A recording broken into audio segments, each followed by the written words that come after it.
Chairman McCaul, Ranking Member Meeks, thank you very much for being here. This is our commitment to making sure that we're returning the House to regular order and transparency for the American people. We'll give each of you up to 5 minutes for an opening statement. Myself and the ranking member then will each control 5 minutes total for questions from the panel. And so without ado, I'll recognize Chairman McCaul for the purpose of an opening statement. Thank you, Chairman Stile, Ranking Member Morelli, and members of the committee. I want to thank you for the opportunity to testify on the funding needs of the Committee on Foreign Affairs for this Congress, along with my good friend, Ranking Member Meeks. Before I outline our budget request, I want to briefly just tell you a little bit about the history of this committee. It goes back to the Continental Congress. Obviously, France being an ally was a big issue, and I find interesting that Benjamin Franklin was the first chairman, along with Chairman Meeks. And I'm not making any comparison between Ben Franklin and the two of us, but I think it's very interesting from a historical standpoint. It really emphasizes how important, though, the committee is. We deal with issues of war and peace. We deal with issues regarding the AUMF, declarations of war. We have oversight of State Department, U.S. aid. We have export control jurisdiction. We sign off on all foreign military sales to our allies, and obviously with the situation in Ukraine, we've been very busy on that front. I believe that the world's becoming a more dangerous place. Before our eyes, all you have to do is turn the TV on to see what's happening. I just got back from Ukraine, by the way, Kyiv and Bucha and Poland, to see the Ukrainians being trained with the Leopard tanks to go in to fight Russian aggression. We had the China spy balloon issue. Chairman and I, or Ranking Member and I, still trying to adjust to the majority, I think, had a hearing on China and a markup, very bipartisan, with one exception on China and the threat that they pose to the United States. Also, Iran, North Korea. The world is becoming, I think, more and more dangerous from our foreign adversaries.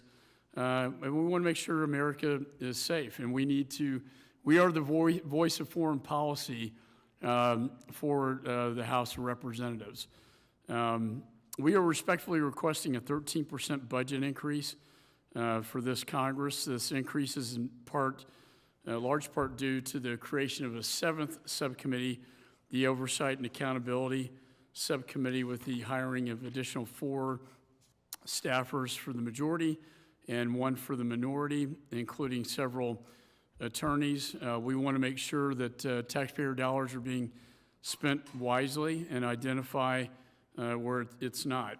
We also would like to conduct field hearings that we can get into more detail, but since the pandemic, we haven't been able to do these, and I think it's important to go to our communities out there to show why the Foreign Affairs Committee is important, what we're doing. We'd like to hold our first one in New York with Ranking Member Meeks on the United Nations. We'd also like to hold one in Texas on research and development for our weapon systems, defense industrial base, and another one on Miami, as Miami is really the gateway to Latin America. We need to we're going to be very focused on China and the strategic competition and the great power competition that we find ourselves in today. We're witnessing right now the largest land invasion since World War II, and Chairman Xi and Putin are very much aligned, and we're seeing threatening action from Chairman Xi with respect to Taiwan and the Pacific. I harken back to my dad's generation. He's a World War II veteran, bombardier in a B-17. I haven't seen a threat to the European continent or Pacific area region since that time, since World War II, and the threat is certainly there. So with that, Mr. Chairman, I'll yield back. Thank you very much. The Ranking Member Mr. Ranking Member Meeks is now recognized for 5 minutes. Thank you, Mr. Chairman Stile, and thank you, Ranking Member Morelli, and members of this Committee on House Administration. I thank you for this opportunity to appear before the committee with Chairman McCaul in support of the House Committee on Foreign Affairs budget request for the 118th Congress. And as Chairman McCaul has indicated, we are a very important I know the other committee was in here, but we are the very important committee of the House, giving out a message and the significance and importance of foreign affairs. For example, in the 117th Congress, the Foreign Affairs Committee conducted unprecedented oversight and pushed an ambitious legislative agenda, including moving a state authorization bill that was enacted for the first time in nearly 2 decades.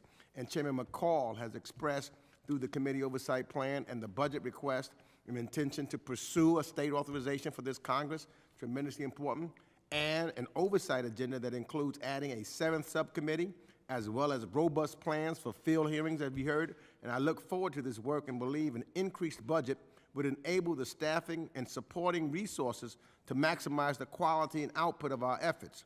Our nation's national security interests are squarely at the center of the committee's jurisdiction at a time when global challenges will continue to require our most skilled staff and innovative thinking to reinforce our alliances and tackle issues like Russia's illegal war on Ukraine and strategic competition with China, as indicated by the chairman, and deepening our diplomatic engagement in our hemisphere and on the continent of Africa. The minority in the 117th Congress, and by past practice, controls 1/3 of the committee budget. And I appreciate and thank the chairman for his intention to honor that practice and allow me the autonomy to use the minority budget to best meet the unique needs that come with being in the minority. Unfortunately, because of a smaller budget, it makes it difficult to keep and have the talent that you need. So I'll close with just this. In the post-9/11 era, diplomacy and development have regrettably not received the attention and resources they deserve. That must change, and that is why I look forward to working with Chairman McCaul and with your help to have the resources needed to get that message through. Thank you very much. The chair and the ranking member will now each control 5 minutes from the chair's time. Chairman McCaul, if I can ask you, looking back at last Congress, the total travel budget, I think in actual expenditures is about $19,000. This year, you talked a little bit about how you want to utilize travel, getting out of Washington, D.C., $140,000. Could you dive into a little bit more about the importance of that and where you're looking at going inside of that? We spend a lot of time on this committee thinking about how we're going to support the vast number of committees that are going to actually travel outside of Washington. I think that's really important. We just had a conversation with Chairman Smith with Ways and Means about some opportunities for improvement. Can you just give us a little more color as to what you're doing? And you know, because of COVID, we didn't really have a chance to do this, so that's why we asked for an increase. I think it's just important. I mean, these are the issues really facing the nation of war and peace. I think the American people deserve to know from their elected representatives what we're doing and engaging in foreign policy and how that impacts us here at home. Why is Ukraine important? Why is Taiwan important? Why are we doing the things we're doing overseas? And I think, again, the first trip we outlined was to New York. I think the United Nations is a very kind of a logical first step. I think Miami to look at what's happening in Latin America, the threat of Chinese expansion. We have the migration phenomenon. We like to look at how we can impact Central America, for instance, Ms. Torres. In terms of private investment, this committee with State Department, we have the Development Finance Corporation, and we look at ways to get private investment in areas like Africa, as the ranking member mentioned, but also Central America, where we can raise the economies of scale that can help get to the root cause of the problem. Why are people fleeing Central and Latin America to come to the United States? And I think that would be an important hearing. Finally, our defense industrial base is broken. As you look at the weapons going into Ukraine and the ones I signed off on foreign military sales 3 years ago to go into Taiwan that have yet to go in country, in theater, and that's primarily because our defense industrial base is broken.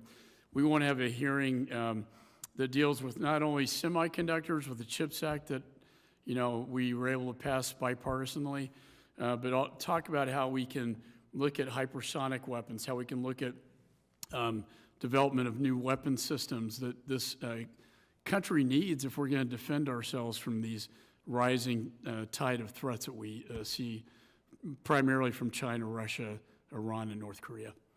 Thank you very much. The work you guys are going to have in front of you over the next 2 years is absolutely essential for the sake of the country, and appreciate the work you guys are doing in that regard. I'll now yield 5 minutes to the ranking member. Thank you, Mr. Chairman. Thank you, Chairman McCaul and Ranking Member Meeks for being here. Appreciate your work, and I always appreciate my friend Greg Meeks, who I think represents the United Nations, because Queens is like the United Nations, and appreciate both your service. I do also want to echo what others have said, and so appreciate, in an increasingly dangerous world, the more that we present a unified front to the world internationally about what America's priorities are, what our values are, and our complete commitment to democracy and self-governance and respecting the wishes of sovereign people is so important. So, want to just continue to thank you for your bipartisan work in what as I said, is an increasingly dangerous world. Thanks for the budget request. We're obviously, I think, grateful that you have an agreement between the two members on expenditures.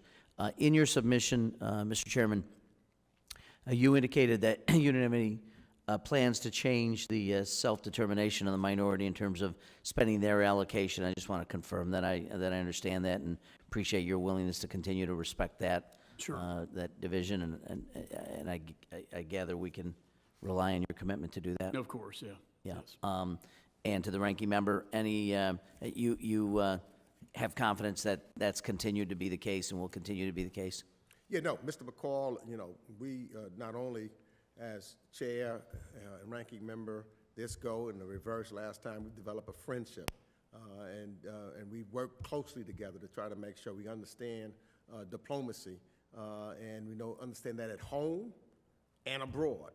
And so his commitment and his word, it means everything. And he's always given that word, and we've always likewise tried to make sure. So I have absolutely no hesitation, no doubt in my mind about his commitment to make sure that we continue that 1/3, 2/3 piece.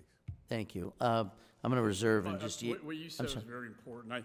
Yeah. And look, we're not going to agree on everything, but we'll agree to disagree. But I think when it comes to foreign policy, Elliot English say it stops at the water's edge. And I just think it's important, if we're going to send a message to our adversaries, that we try to be as united as possible. And I think we've done that. I think the chairman, ranking member, and I have attempted to do that, over the years. I think the 419-0 vote on the spy balloon was another good example of how we can. A united voice is always better than a divided one, because they love to see us divided along political lines. China would, and Russia, and I don't want to fall in that trap.